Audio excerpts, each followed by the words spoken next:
Assalamualaikum warahmatullahi wabarakatuh. Waalaikumsalam warahmatullahi wabarakatuh. Bismillahirrahmanirrahim. Alhamdulillahi rabbil alamin. Wassalatu wassalamu ala ashrafil mursalin wa ala alihi wa ashabihil mujahidin at-tahirin, amma ba'du.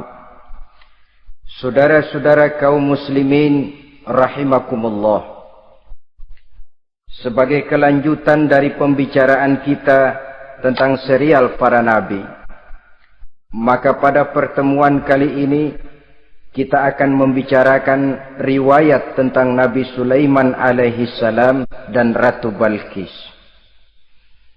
Nabi Sulaiman adalah putra dari Nabi Daud alaihi salam, yang Nabi Daud ini merupakan keturunan yang ke-12 dari Nabi Yakub. Pada diri Nabi Sulaiman bertemu kebesaran dunia dan kebesaran akhirat. Ya, beliau seorang raja, ya, beliau seorang rasul, ya, beliau seorang pemimpin agama, ya, juga beliau adalah seorang pemimpin negara. Alangkah idealnya memang jikalau ulama menjadi umaro, atau jikalau umaro adalah seorang ulama. Dengan posisinya sebagai ulama, maka nilai kepemimpinannya terpelihara dari segala macam bentuk penyelewengan. Dan dengan kedudukannya sebagai umaro, dia akan lebih efektif memberikan komando kepada rakyatnya untuk hidup melaksanakan perintah-perintah Allah. Tetapi oleh karena orang yang sekaligus jadi ulama dan umaro termasuk jenis makhluk langka, maka agama hanya akan memberikan pesan agar yang bernama ulama dan umaro saling bekerja sama untuk kemaslahatan dan kemanfaatan rakyat. Ulama adalah ulama, umaro adalah umaro. Jikalau keduanya bisa berjalan dan berdampingan dengan baik, rakyat akan jadi nikmat. Tapi kalau keduanya centang perenang, tentu rakyat akan jadi kiamat adanya. Ma'asyiral muslimin rahimakumullah. Mengapa figur Nabi Sulaiman adalah figur yang bertumpu kebesaran dunia dan akhirat? Kita lihat dari sejarah bahwa Allah memberikan mukjizat kepada para rasulnya biasanya sesuai dengan kecenderungan umat yang dihadapi pada waktu itu. Umat yang dihadapi Nabi Musa alaihi salam adalah umat yang senang kepada kegagahan, suka kepada bentuk badan yang kuat. Oleh karenanya mukjizat yang diberikan Allah kepada Nabi Musa berupa kekuatan baik tongkat maupun tenaganya. Sebaliknya, umat di zaman Nabi Isa alaihi salam cenderung berbangga dengan kemahirannya di bidang ilmu kedokteran dan ketabiban. Maka mukjizat yang diberikan Allah kepada Nabi Isa adalah mukjizat yang bisa mengatasi semua itu, sehingga Nabi Isa dengan izin Allah bisa menyembuhkan orang yang kena penyakit kusta, belang, bahkan sampai bisa menghidupkan orang mati dengan izin Allah.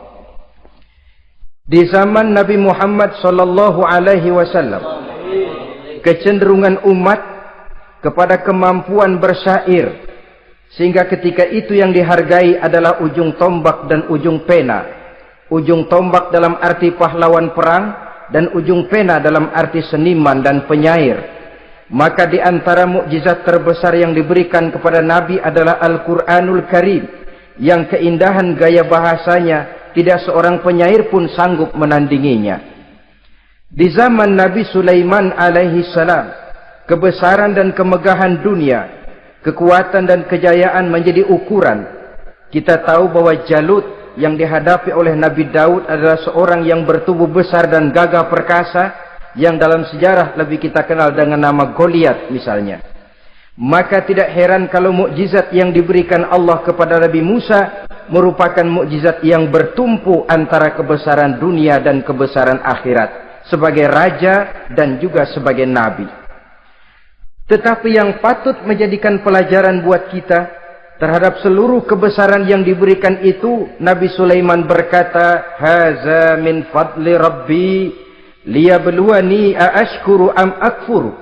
Semua ini, kekuasaan dan kebesaranku, kejayaan dan kekayaanku, adalah anugerah Tuhan untuk menguji diriku.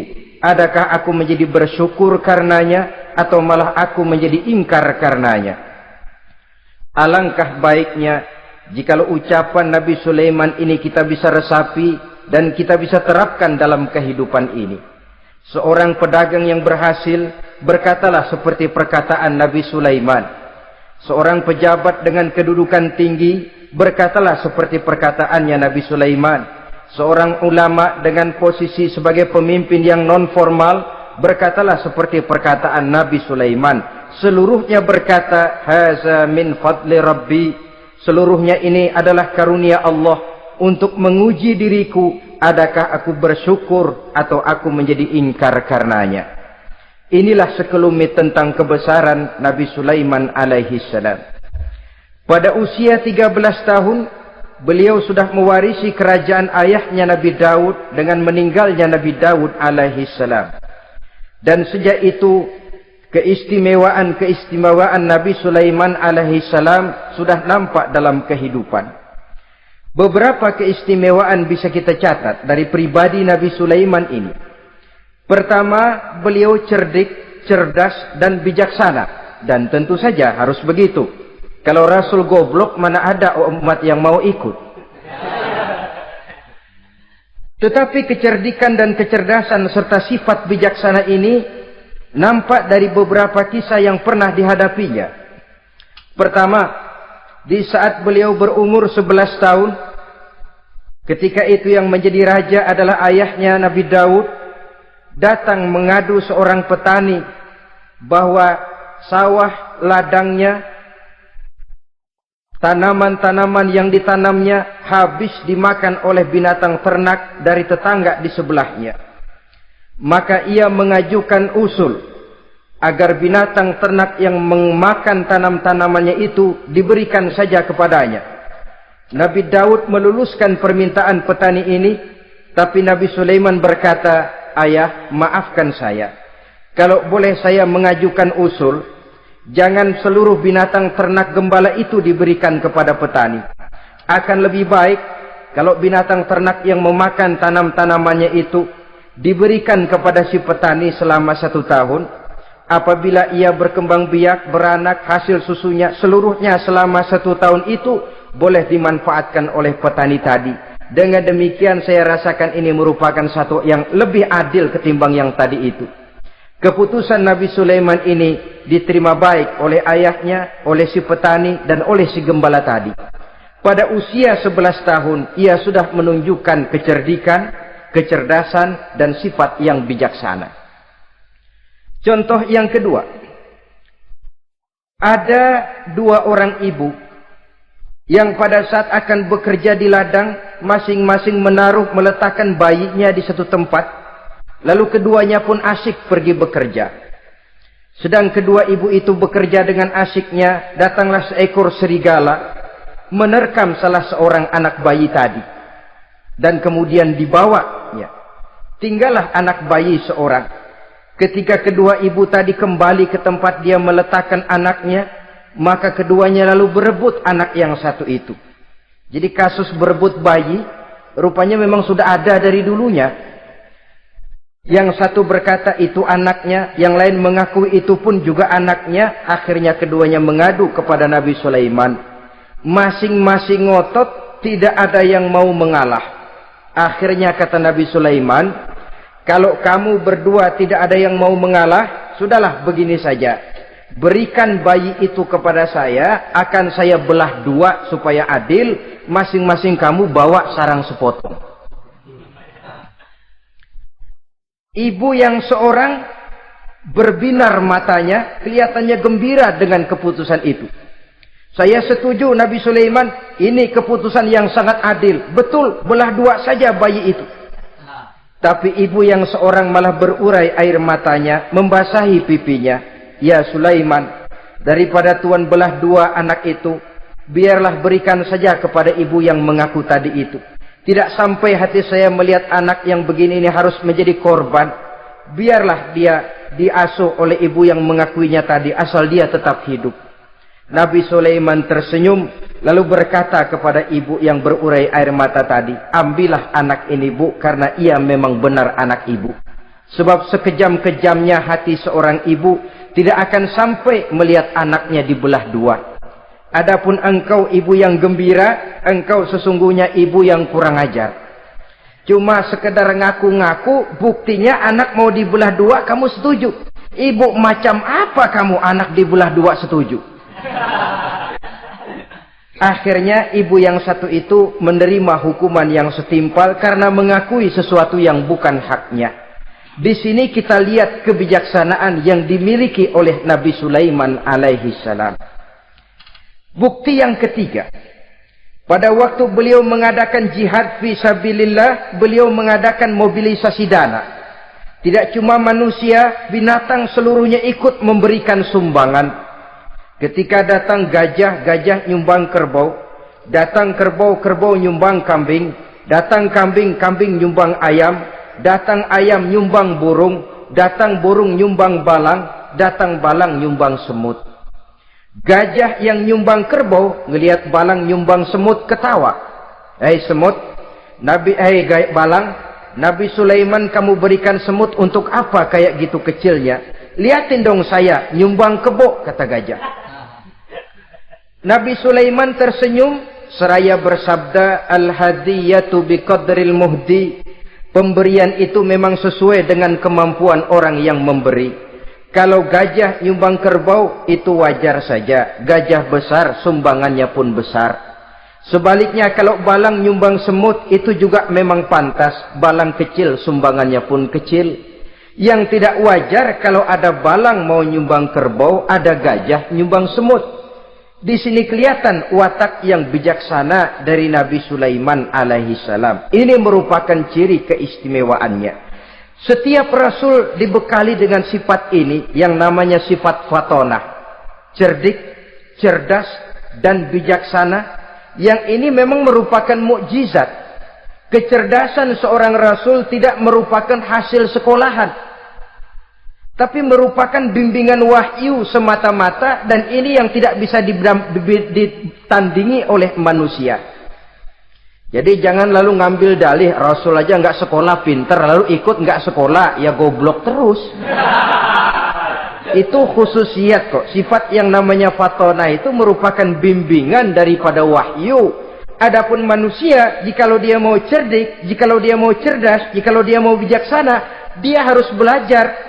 Dia lewat bangku sekolah, dia lewat teman bergaul, dia lewat bertanya kepada orang-orang pandai, atau autodidak dengan hidup banyak membaca dari kehidupan ini.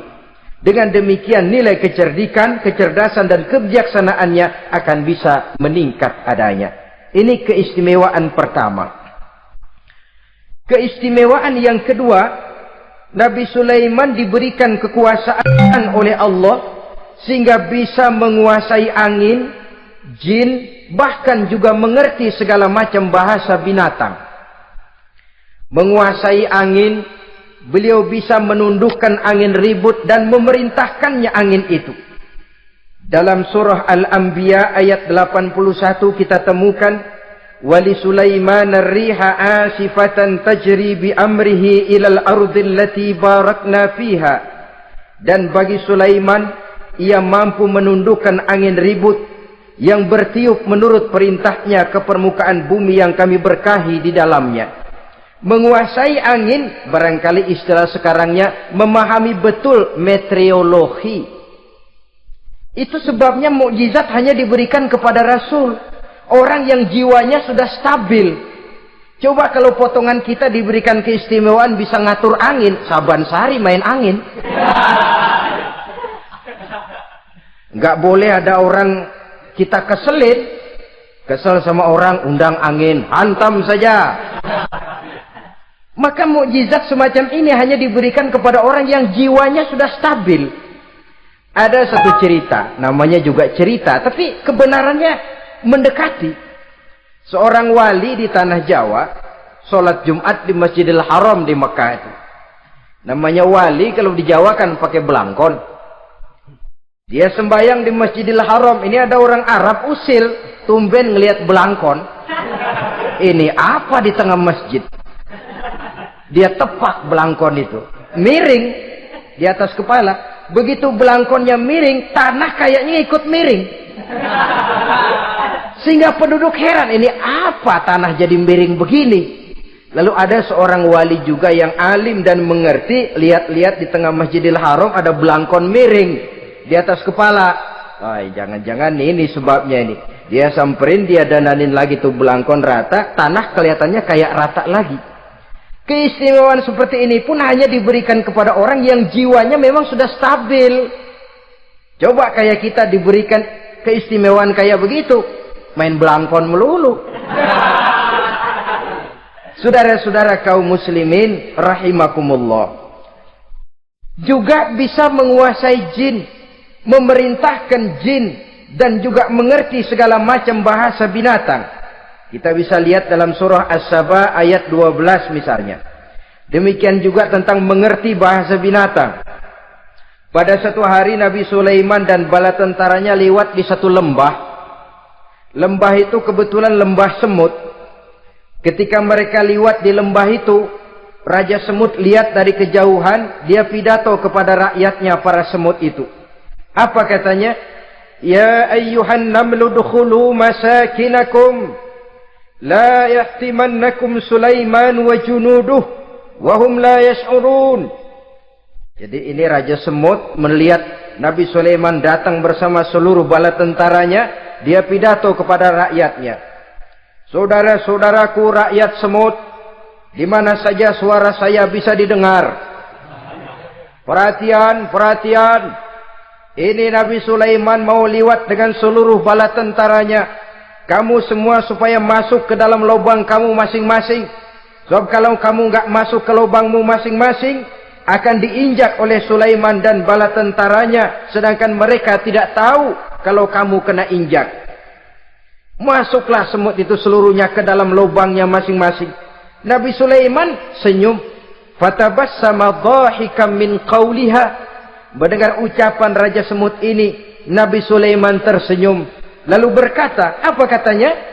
Rabbi auzi'ni an ashkura ni'mataka allati an'amta alayya wa ala walidayya wa an a'mala salihan tardahu wa adkhilni birahmatika fi ibadika salihin. Satu pengakuan yang tulus yang jauh dari watak kesombongan. Mendengar Raja Semut berkata semacam itu, beliau senyum lalu berkata, wahai Allah, tetapkan kiranya hati saya ini untuk selalu bersyukur terhadap nikmat yang Engkau karuniakan kepada saya.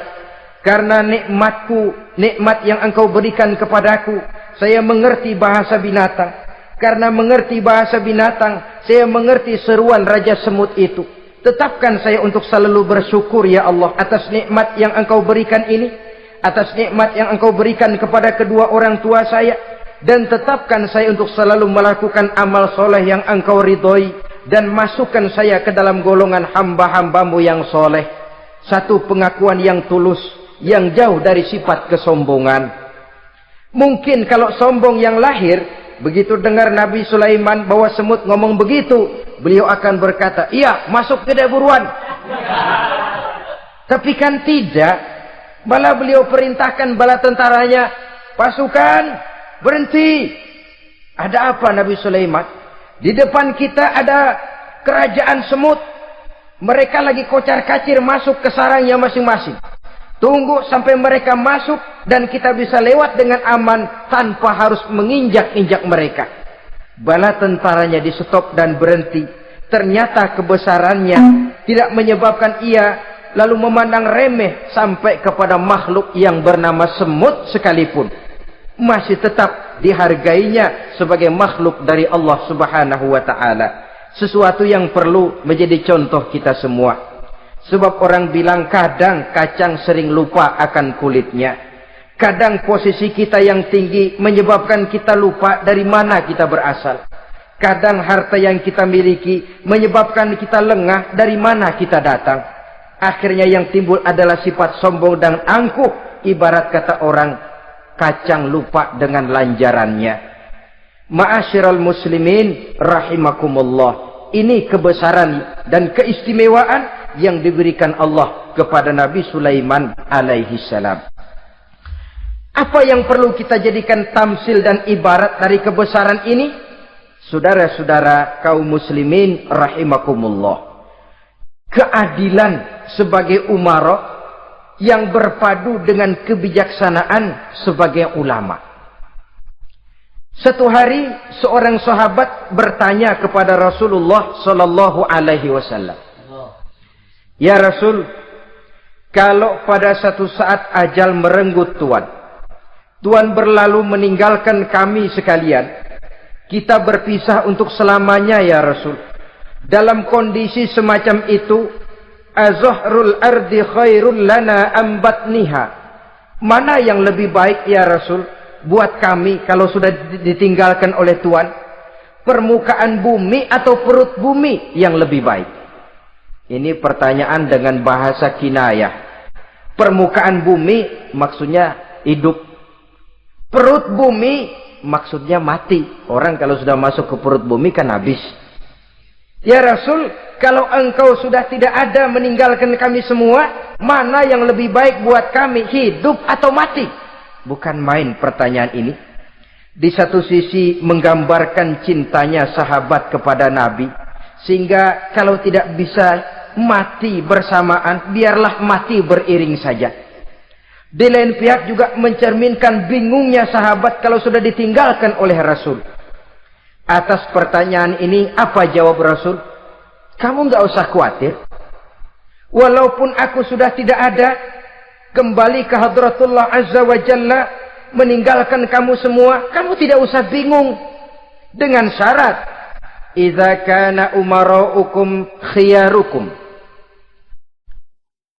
wa amrukum syura bainakum wa aghniyaukum askhiyaukum fa zahrul ardi khairul lakum min batniha." Kalau saja para umara, kalau saja pemimpin-pemimpin kamu adalah orang-orang yang terbaik di antara kamu, dan seluruh persoalan yang kamu hadapi dapat kamu musyawarahkan dengan baik, lalu orang-orang kaya di antaramu adalah orang-orang yang dermawan, ketika itu walaupun aku sudah tidak ada, hidup lebih baik daripada mati. Permukaan bumi lebih baik daripada perut bumi. Dengan catatan tiga tadi. Pemimpinmu orang yang terbaik di antara kamu. Segala persoalan kamu musyawarahkan. Dan orang kayamu orang dermawan. Walaupun aku tidak ada, hidup lebih baik daripada mati. Tapi sebaliknya kata Nabi, "Idza kana umaraukum syirarukum." Kalau umarokmu, pemimpin-pemimpinmu adalah orang-orang yang terjahat di antara kamu. Wa amrukum ala nisaikum. Dan segala urusanmu sudah diatur oleh perempuan. Walaupun dia tidak naik di bidang eksekutif, tidak memegang kekuasaan, tapi kekuasaan bayangannya jauh lebih menentukan daripada kekuasaan yang sesungguhnya. Kalau perempuan sudah ikut campur mengaturmu, kemudian wa askhiyaukum bukhalaukum. Orang-orang kaya di antaramu adalah orang-orang yang bakhil bin pelit alias kikir. Maka ketika itu kata Nabi, fabatnul ardi khairul lakum min zahriha. Perut bumi lebih baik daripada permukaan bumi. Apa yang bisa diharapkan dari pemimpin yang zalim, perempuan yang sok kuasa, dan orang-orang kaya yang bakhil dan pelit? Dalam kondisi semacam itu, bertemulah kita dengan yang bernama kiamat. Dan kalau sudah kiamat macam itu, kata Nabi, perut bumi lebih baik daripada permukaan bumi. Maka yang kita perlukan sekarang adalah kerjasama antara ulama dengan umara. Ulama bukan umara, umara pun bukan ulama. Harus saling kerjasama dan jangan saling memperalat. Kerjasama menurut bidangnya masing-masing menjadi yang terbaik di bidangnya.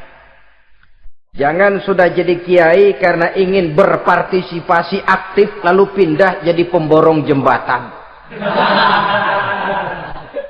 Tidak sadar akan profesinya. Dan orang lalu tidak bisa berkata, apaan kiai mubalik bisanya cuma ngomong saja. Sekarang kan zaman pembangunan perlu karya nyata. Mana ada ustadz kiai mubalik bikin irigasi. Cuma pidato saja. Apa kemiskinan bisa diatasi dengan pidato? Ini juga orang tidak ngerti urusan. Wong Nabi saja ngajarin kok. Iza wusidal amru ila ghairi ahlihi fantaziri sa'ah. Yang kemudian diterjemahkan dalam manajemen modern. The right man on the right job. Bahwa persoalan harus diserahkan kepada orang yang memang ahlinya. Lah kalau kiai ngurus irigasi, apa nanti lurah mau ngajar fikih? Camatnya ngajar tafsir. Kacau jadinya. Makin ruwet jalur birokrasi, makin banyak orang meninggalkan profesi dan malah melaksanakan sesuatu yang bukan profesinya. Untuk memberesi keruwetan birokrasi termasuk diantaranya menanamkan kesadaran profesi yang menimbulkan kebanggaan dan kebanggaan yang membuahkan tanggung jawab terhadap profesi itu. Sebab orang kalau sudah bekerja menurut profesinya, walaupun tidak kaya, tapi hidupnya tenang. Kenapa? Karena panggilan jiwanya. Seorang kiai yang diajak ngobjek, walaupun objeknya gol puluhan juta, kaya, belum tentu tenang. Karena saya yakin bukan ke sana panggilan jiwanya. Ma'asyiral muslimin rahimakumullah.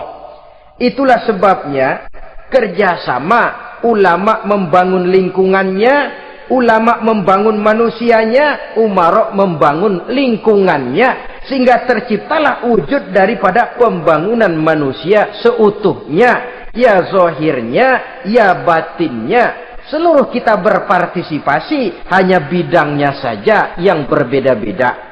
Jangan yang satu merasa lebih berjasa dari yang lain. Jangan yang satu merasa lebih penting dari yang lain. Seluruh kita penting, seluruh kita berjasa, cuma bidang kita saja yang berbeda-beda. Inilah bahasa Quran, kullun ya'mal ala syakilatih. Setiap orang bekerja menurut profesinya masing-masing. Ma'asyiral muslimin rahimakumullah. Kita kembali kepada riwayat Nabi Sulaiman alaihi salam.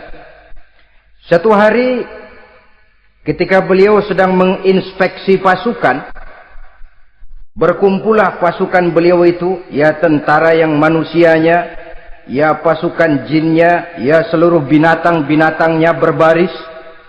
Beliau selaku inspektur upacara mengadakan inspeksi pasukan. Dari sekian pasukan-pasukan yang diperiksanya pada waktu itu, Nabi Sulaiman melihat tidak terdapat burung hudhud. Beliau bertanya-tanya, "Ma liya aral hudhuda am kana minal ghaibin?" Kemana burung hudhud? Orang lain pada kumpul, dia sendiri tidak ada. Awas kalau dia datang. Kalau dia tidak bisa memberikan alasan yang tepat kemana dia, akan saya berikan sanksi dan hukuman. Ini namanya pemimpin yang bertanggung jawab toh. Seorang pun dari yang dipimpinnya tidak ada, menjadi pertanyaan. Tidak lama kemudian datang burung hudhud. Begitu datang lalu memberikan laporan kepada Nabi Sulaiman. Kalau istilah sekarang, begitu dia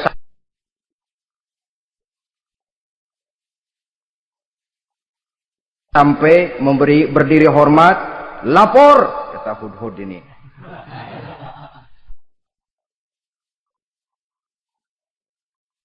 Bagaimana hudhud? Maaf Tuan Raja, saya terlambat. Iya, kenapa terlambat? Patroli Tuan Raja. Kemana saja kamu patroli? Keliling. Lalu apa hasilnya? Inni wajadtu mar'atan tamlikuhum wa utiyat min kulli syai'in wa laha 'arsyun 'azim. Saya baru patroli ke satu negara yang bernama Sabah, Tuan Raja. Sabah, saudara tahu Sabah? Di mana itu? Dekat ibu kota Yaman sekarang. Di sana Tuan Raja, kata Hudhud ini, wajadtu imra'atan tamlikuhum. Yang jadi raja perempuan. Kalau Tuan raja besar, Tuan orang laki. Ayah Tuan raja besar Nabi Daud, laki. Ini mah model Tuan raja. Orangnya rajanya raja besar tapi perempuan. Tumben saya ngelihat ada raja perempuan, kerajaannya begitu besar. Begitu. Iya. Lalu dia jadi raja bagaimana? Ya mewarisi kerajaan ayahnya Sri Baginda Raja Sarahil. Ketika ayahnya wafat, dia naik. Walaha arsun azim. Singgasananya besar, bagus, antik Tuan Raja. Terus bagaimana lagi? Wajadtuha wa qaumaha yasjuduna lisyamsi min dunillah. Yang jadi pikiran saya Tuan Raja, dengan kekuasaan yang besar, mereka itu seluruhnya, seluruh bala tentaranya dan kaumnya, yasjuduna lisyamsi, mereka menyembah matahari, bukan menyembah Allah. Mendengar ini Nabi Sulaiman tergerak hatinya. Waktu mendengar rajanya perempuan, kekuasaannya besar, belum tergerak. Tapi ketika sampai kepada yasjuduna lisyamsi, mereka sujud kepada matahari, di situ pribadi seorang rasulnya tergerak. Siapa nama ratu itu? Namanya Ratu Balkis Tuan Raja. Begini Hudhud, laporan kamu saya terima. Alasan kamu datang terlambat bisa dipertanggungjawabkan. Kamu tidak kena hukuman. Cuma begini saja Hudhud, karena kamu yang laporan, kamu yang tahu lokasi negaranya, kamu yang harus melaksanakan tugas ini. Apa Tuan Raja? Idhab bi kitabi hadza fa'alqih ilaihim. Kamu berangkat lagi ke negeri Sabah, bawa surat saya, berikan kepada mereka. Thumma tawalla anhum. Kemudian kamu berpaling dari mereka, tapi jangan pulang. Fanzur madza yarji'un. Lihat apa reaksi mereka setelah menerima surat ini. Baik Tuan Raja, baik. Nabi Sulaiman menulis sepucuk surat kepada Ratu Balkis, dan surat itu dibawa oleh burung Hudhud tadi. Terbanglah si burung Hudhud ini ke negeri Sabah, masuk ke istana Ratu Balkis, dan surat itu jatuh di kamar Ratu Balkis. Diambil surat tadi, kemudian dibaca. Apa isi suratnya? Innahu min Sulaiman wa innahu bismillahirrahmanirrahim. Alla ta'lu alayya wa'tuni muslimin. Surat ini dari Sulaiman. Bismillahirrahmanirrahim. Jangan kamu merasa lebih tinggi dari aku. Datanglah kepadaku dan masuk ke dalam agama Islam. Suratnya singkat, padat, ultimatum. Jadi enggak pakai bahasa kembang, enggak pakai bahasa basi, langsung kepada isi. Surat ini dari Sulaiman. Bismillahirrahmanirrahim. Jangan kamu merasa lebih tinggi dari aku. Datanglah kepadaku dan masuklah ke dalam agama Islam. Ini yang disebut dakwah langsung tanpa pakai kembang. Saudara-saudara, menerima surat semacam ini, Ratu Balkis lalu ngumpulin para pembantu kerajaan, aparat pemerintah lah zaman sekarang. Termasuk menteri-menteri dipanggil sidang darurat di istana Ratu Balkis, membahas datangnya surat dari Nabi Sulaiman alaihissalam. Tuan-tuan para menteri, bagaimana Sri Ratu? Saya dapat surat. Dari mana? Dari Sulaiman. Katanya apa? Jangan kamu merasa lebih hebat dan lebih tinggi dariku. Datanglah kemari dan masuklah ke dalam agama Islam. Menurut pendapat tuan-tuan menteri, bagaimana surat ini? Apa kita penuhin permintaannya? Kita datang rame-rame masuk Islam? Oh, kata menteri, jangan dulu tuanku, gengsi dong. Kita ini kan kerajaan besar, tentara kita gagah, masa mau menyerah tanpa syarat? Soal nanti kita kalah atau menang itu soal lain, Tuan Ratu. Tapi bahwa kita punya harga diri itu harus kita tunjukkan lebih dulu. Jadi menurut Tuan Menteri bagaimana? Kami sih nunggu komando Tuan Putri saja. Artinya, kalau boleh, perang saja. Cuma mau duluin, takut dikira nyelongcong. Kami sih gimana komando Tuan Ratu saja. Tuan komandokan berangkat, kami segera berangkat. Terserah Tuan Putri, kami seluruhnya loyal, taat dan setia menunggu titah dari Sri Paduka Ratu. Terima kasih para menteriku. Soal kesetiaanmu saya tidak meragukan. Tapi perang dimanapun selalu membawa kerugian. Kita menang rugi, tentu jatuh korban. Apalagi kalau kita kalah. Dan raja-raja yang mengalahkan negeri-negeri lain selalu membawa kehinaan kepada negeri yang dikalahkannya. Jadi bagaimana? Sekarang begini saja. Kita ambil jalan tengah. Lalu diplomasi dulu. Diplomasi macam apa Tuan Ratu? Kita kirim utusan kepada Nabi Sulaiman. Dari sana nanti kita lihat reaksinya. Saya memang selama ini sudah dengar siapa itu Nabi Sulaiman. Katanya orangnya masih muda, masih bujangan, bijaksana, kekuasaannya besar, tentaranya hebat.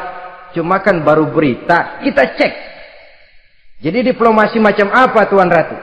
Kita kirim utusan kepada Raja Sulaiman. Kita bawakan hadiah-hadiahnya. Yang mahal-mahal, mewah-mewah, menarik. Pokoknya yang terbaik di negeri kita, berikan kepadanya. Lihat reaksinya. Kalau dia tergiur dengan hadiah itu, dia raja. Bukan nabi. Tapi kalau dia menolak hadiah itu, dia memang nabi. Dan apa reaksi kita nanti tergantung sikap Nabi Sulaiman. Aha, kalau begitu setujulah Ratu. Itu memang bijaksana. Diplomasi dulu. Iya, jangan datang-datang main perang aja loh. Perang sih gampang. Tapi ini kan ada meja perundingan. Sepanjang masih kita bisa menempuh jalan damai, damai saja dulu. Baik. Maka diaturlah satu barisan diplomasi untuk menuju Palestina, kerajaan Nabi Sulaiman alaihi salam. Rombongan terdiri dari 500 orang laki-laki dan 500 orang perempuan. Yang laki ganteng, yang perempuan cantik.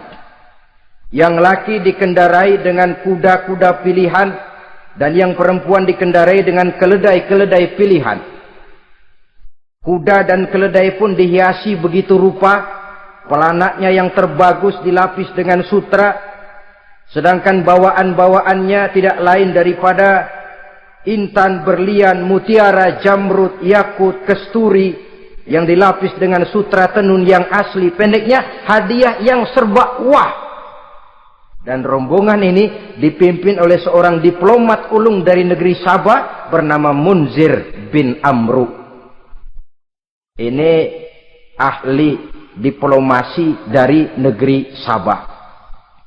Dipesanlah oleh Ratu Balkis, kalau datang nanti kamu ke negeri Sulaiman, sikapmu harus begini, begini, dan segala macam. Ditatar dulu. Sebab ini mau diplomasi tingkat tinggi. Baik, Sri Ratu. Nah, sudah mendengar perundingan ini, burung hudhud pulang ke negeri Nabi Sulaiman. Apel lagi, lapor Tuan Raja. Bagaimana hudhud?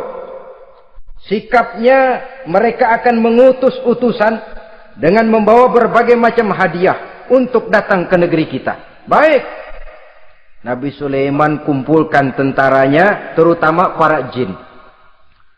Hei tentaraku, khususnya kalian para jin, akan datang rombongan tamu besar ke negeri kita. Maka mulai saat ini saya komandokan, kamu bangun satu istana yang megah, yang belum pernah ada dalam waktu yang relatif singkat.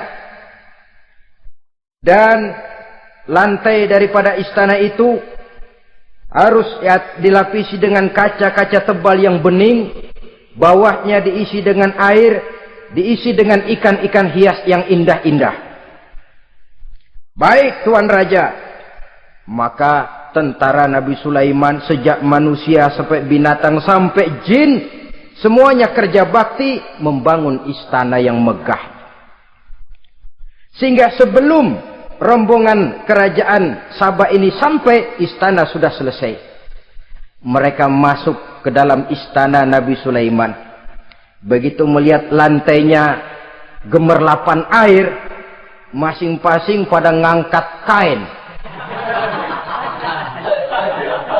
Takut kainnya basah. Waduh, ini istana kebanjiran begini, pikiran. Kata Nabi Sulaiman, nggak usah diangkat kainnya, nggak usah. Ini dilapis kaca, cuma bawahnya memang kolam. Kolamnya berisi ikan. Oh, bengong. Bengong aja pada melongo mulutnya. Saudara-saudara, jadi persis orang yang tinggal di puncak gunung datang ke tengah-tengah kota. Kan noraknya minta ampun. Apaan aja ditunjuk. Apaan aja dilihat, apaan aja ditunjuk. Ini ya, itu ya, wah. Wah, sudah semuanya serba wah. Jadi kalau istilah tingkat diplomasinya, mereka sudah kalah mental. Dan itu sudah kemenangan pertama dari Nabi Sulaiman. Sudah shock. Mereka merasa negeri Sabah kaya, luar biasa, hebat. Begitu datang ke negeri Sulaiman, mereka jadi orang norak kayaknya. Sudah kumpul, nah selamat datang tuan-tuan ke negeri kami. Ada pesan apa? Majulah Munzir bin Amru. Tuan Sulaiman, bagaimana? Kami diutus oleh Sri Baginda Ratu Balkis untuk menyampaikan hadiah-hadiah yang kami bawa ini. Intan, berlian, yakut, jamrud, kesturi, dan barang-barang mahal lainnya. Mudah-mudahan Tuan bisa menerima dengan senang hati. Nabi Sulaiman tersenyum. Lalu beliau berkata, "Atumiddunani bimalin, fama atani Allahu khairun mimma atakum." Kamu mau memberikan saya seluruh hadiah-hadiah permata intan ini, padahal apa yang telah diberikan Allah kepada saya jauh lebih baik dari apa yang telah diberikannya kepadamu. Kamu merasa bahwa saya kekurangan semua ini? Ketahuilah tuan-tuan, saya punya lebih banyak dari apa yang tuan-tuan berikan sekarang ini. Irja' ilaihim, bawa pulang kembali seluruh hadiah ini. Sampaikan salam saya kepada ratumu, Ratu Balkis. Falanatiyannahum bijunudin la qibala lahum biha. Kalau mereka tetap tidak mau datang menyatakan keislaman, kami yang akan datang ke sana dengan seluruh bala tentara kami yang mereka pasti tidak akan sanggup menghadapinya. Saudara bisa baca dalam surah An-Naml ayat 36. Saudara hadirin ma'asyiral muslimin rahimakumullah.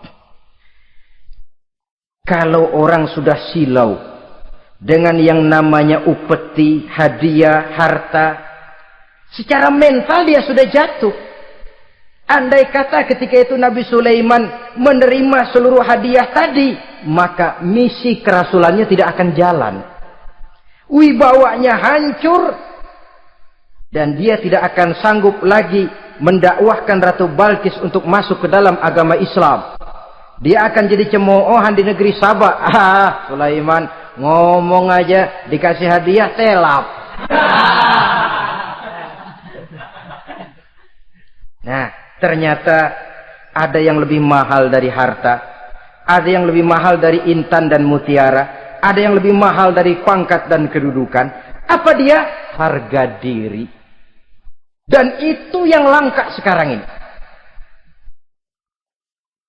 Lebih baik jalan kaki tapi kita bebas mendongakkan kepala kemanapun kita mau, daripada naik mobil empuk tapi mata nunduk saja nggak berani lihat ke atas.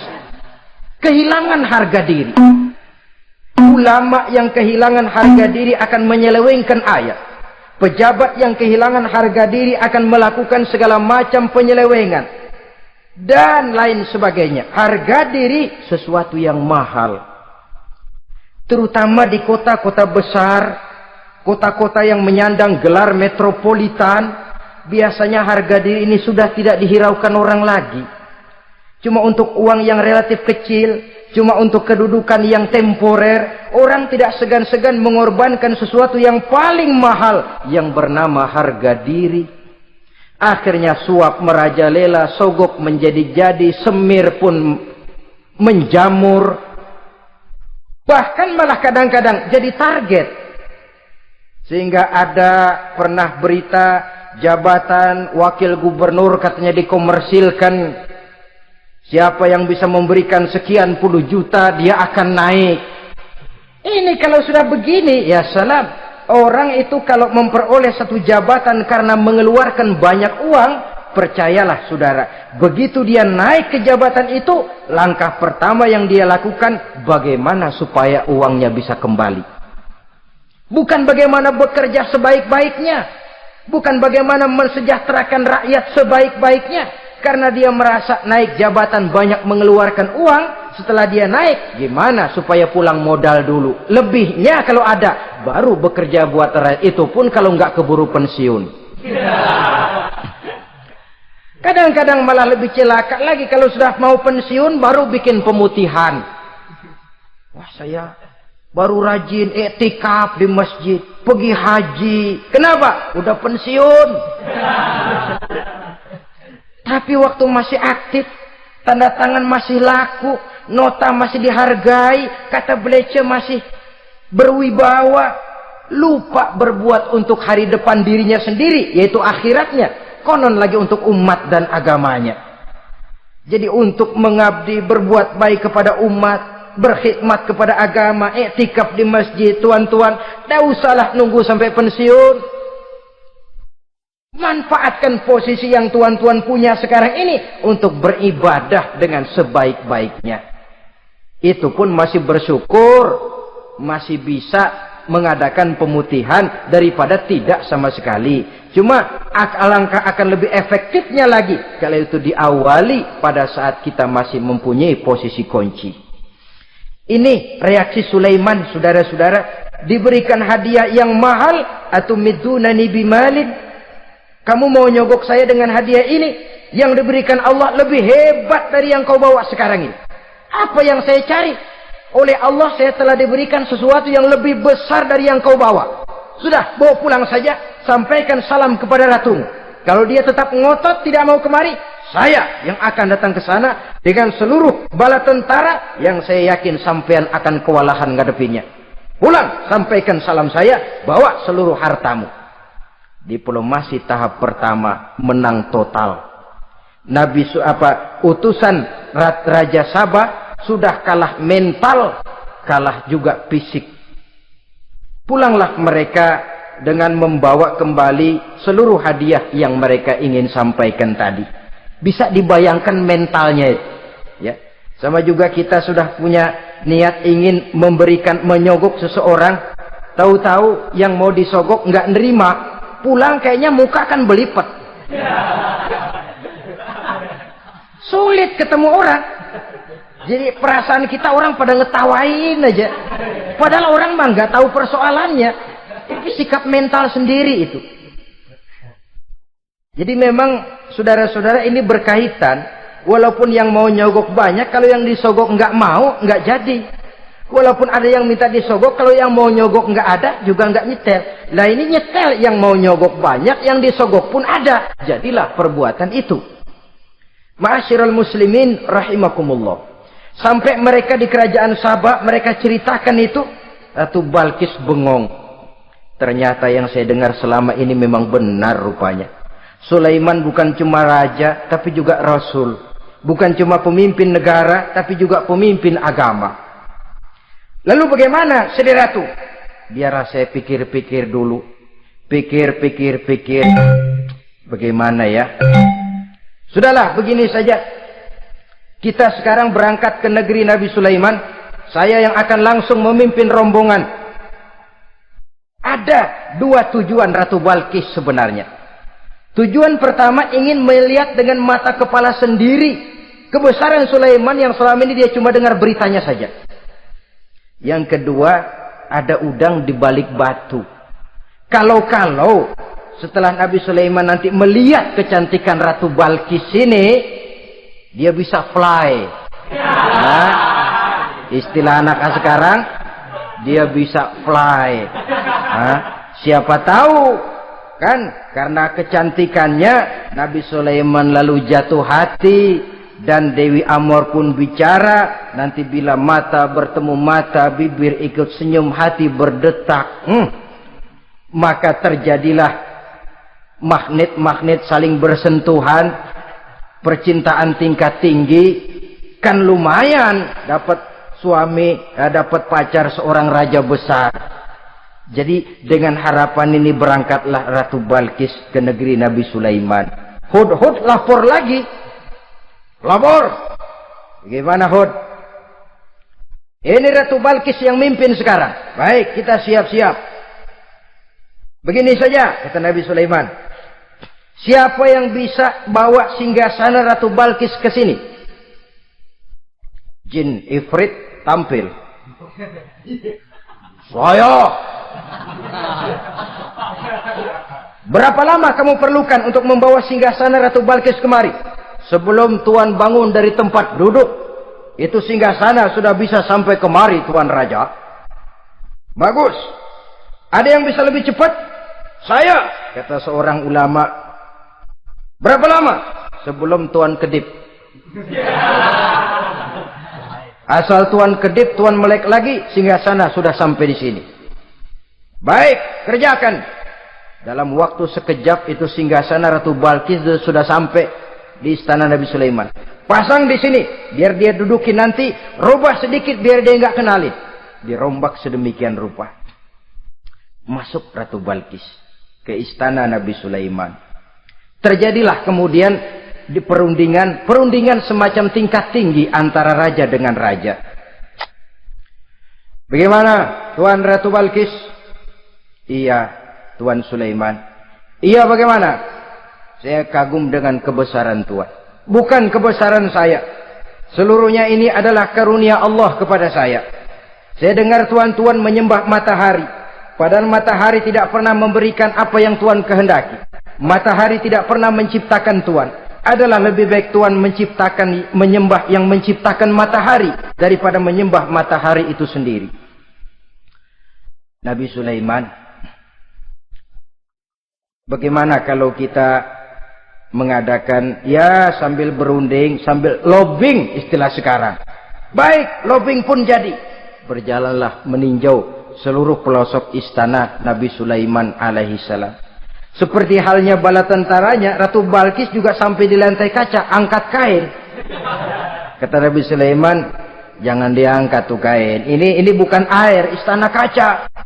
Bukan main kebesaran kamu. Melihat begitu kebesaran Nabi Sulaiman, Ratu Balkis yang niatnya sementara mau melontarkan diplomasi asmara, lupa. Lalu apa katanya? Rabbi inni zolamtu nafsi. Ya Allah, selama ini saya benar-benar telah zolim kepada diri saya. Begitu banyak nikmat yang engkau berikan kepada saya. Saya jadi ratu dengan kekuasaan yang besar, mewarisi kebesaran ayah. Dengan kerajaan dan bala tentara yang gagah perkasa. Bukan saya bersyukur kepadamu, malah saya menyembah matahari. Inni zolamtu nafsi. Sungguh saya telah zalim kepada diri saya. Maka mulai sejak saat ini, aslamtu ma'a Sulaiman lillahi rabbil alamin. Mulai sejak saat ini ya Allah, saya nyatakan diri, saya masuk Islam, bertuhankan Allah Rabbul Alamin. Saya tunduk kepada Nabi Sulaiman alaihi salam. Masuk Islam sebelum diplomasi asmaranya melayang, saudara-saudara. Sudah masuk Islam? Sudah. Nah, Ratu Balkis sekarang bagaimana? Ya Nabi Sulaiman, Kalau saya masuk Islam, apakah kerajaan saya akan tunduk dan diatur oleh kerajaan Tuhan? Tidak. Kamu persilakan pulang ke kerajaanmu. Atur negerimu menurut cara yang kamu mau, asal sesuai dengan perintah Allah. Saya bukan penjajah. Saya cuma mengajak kamu ke dalam Islam. Saya tidak ingin meluaskan wilayah saya. Asal kamu sudah masuk Islam, tugas sudah saya jalankan. Perkara kerajaanmu, kau pulang, kau atur, dan kau tetap jadi raja. Jangan merasa kalau sudah masuk Islam lalu kerajaanmu saya caplok. Islam bukan penjajah, Ratu Balkis. Baiklah Nabi Sulaiman, saya tahu. Tapi untuk melanggengkan kerjasama antara kerajaan Sabak dengan kerajaan Tuhan, caranya bagaimana? Mulai ngojok-ngojok. Dia nggak bilang, lu demen aja deh sama gue. Enggak. Cuma untuk jangka panjang. Jangka panjangnya Sulaiman, supaya kita tetap bisa kerjasama, caranya bagaimana? Ya supaya kerajaan berumur panjang, kau harus punya keturunan, kata Nabi Sulaiman. Itu kan berarti saya harus nikah. Memang. Tapi saya ratu. Suami saya kan paling kurang juga harus maharaja, sahansah. Ya sebenarnya sih cuma dia nggak bilang aja. Di kerajaan gue nggak ada yang setimpal, gue maunya sama elo. Itu kalau bahasa kita, cuma ini kan bahasa perempuan. Perempuan kan paling pintar nahan perasaan.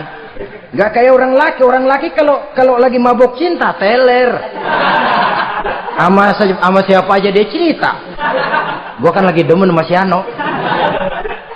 Lain sama perempuan, dia paling bisa jaga perasaan. Saya kalau begitu, saya harus kawin dengan maharaja. Ya kamu tinggal pilih saja, kata Nabi Sulaiman. Nabi Sulaiman, ini Perdana Menteri udah pada mesem-mesem, udah paham ke arah mana maksudnya. Bagaimana kalau kita kukuhkan saja dua kerajaan ini, Nabi Sulaiman? Saya pun setuju kalau itu kamu punya mau. Wah, ini Perdana Menteri takbir semua. Allahu Akbar, Alhamdulillah, Alhamdulillah. Sampai akhirnya Nabi Sulaiman pun menikah dengan Ratu Balkis. Bergabunglah dua kerajaan besar itu. Saudara-saudara kaum muslimin rahimakumullah. Kemudian setelah bertahun Nabi Sulaiman wafat. Tidak seorang pun tahu karena beliau wafat sedang pegangan tongkat. Ketika tongkat dimakanin rayap, rapuh, baru beliau jatuh. Orang tahu kalau Nabi Sulaiman sudah wafat.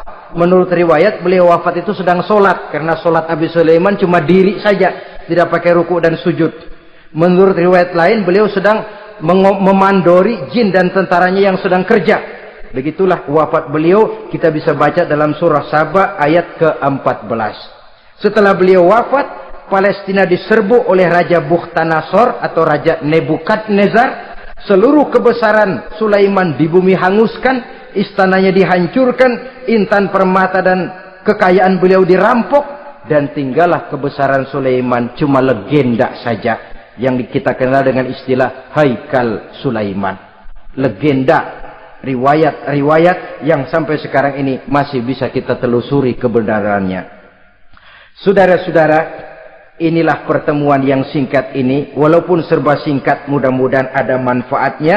Dengan kesimpulan, seluruh anugerah yang ada pada kita hakikatnya karunia Allah. Marilah kita menjadi orang yang pandai bersyukur atas anugerah itu.